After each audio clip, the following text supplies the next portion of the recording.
Well, the process is underway with all kind of parties now trying to get coalition partners. No outright majorities have been secured in 4 metros and many councils around the country. We joined via Skype this morning by political analyst Sipho Seepe to look at some of the talking points during these elections, and as parties are busy trying to get new partners to run some of the metros and municipalities. Prof, good morning and thank you very much. An interesting time indeed, although coalitions have been formed before. I mean, on our political landscape, we know what happened in Cape Town some years ago, but this will be the first time that it's being done in more areas than one would have anticipated.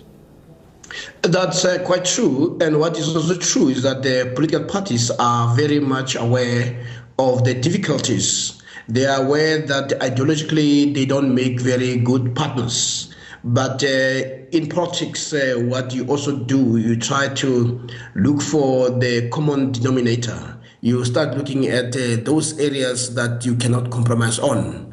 They know that being in power also means access to resources. It also might means that you might be able to address the interests of your own constituencies. So I think smaller parties, especially those that are kingmakers, have a far greater hand on this.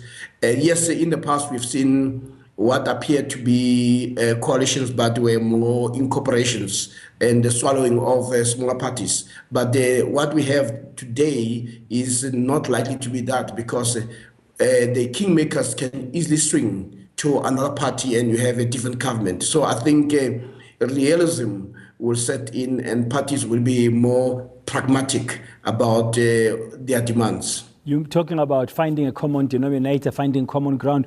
As an example, I'm using this as an example. I mean, Julius Malema had some harsh words and criticism of the ANC, mentioning some leaders by name at the weekend. After those kind of critical statements that he makes, would it be easy, for instance, if the ANC in Johannesburg or in Tshwane were to approach the EFF, do you think it would be easy for them to find common ground going forward, to work together for their respective constituencies? Yeah, you need to understand that Julius Malema, as a former member of the African National Congress, a youth league and a leader, has a good relationship with some members within the ANC. When you listen to his rhetoric, you always find that it tends to be geared to certain people that had harmed him personally.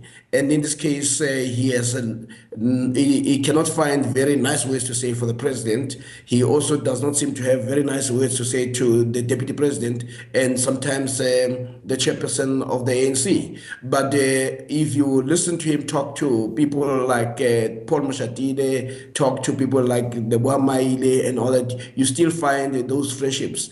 Not so long ago, they were seen in a warm embrace with Masina, who is a mayoral elect or the probably next mayor of Kurlene. So these friendships have been cemented for a number of years.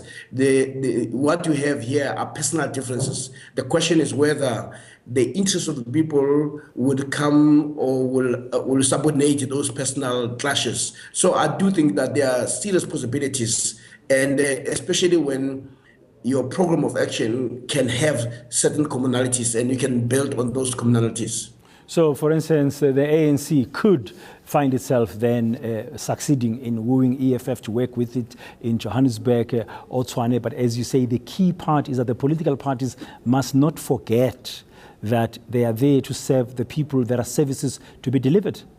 Yeah, I think if you listen to all of them, including the DA leader, he had indicated that coalitions are possible, but there are certain things that would be important. One would be that the coalitions should not undermine good governance. So for the DA, that is a very important matter. And the second issue that he had said is that there must be an element of advancing democracy, but also advancing the interests of the majority. But the ANC and the EFF are much more stronger in that articulation in terms of where the issues of redress.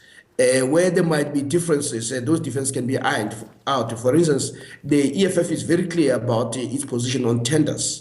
And but that will require a bit of a transition, because what they are saying is that you need to build a state capability, local government capability to do certain things, not rely on tenders, number one.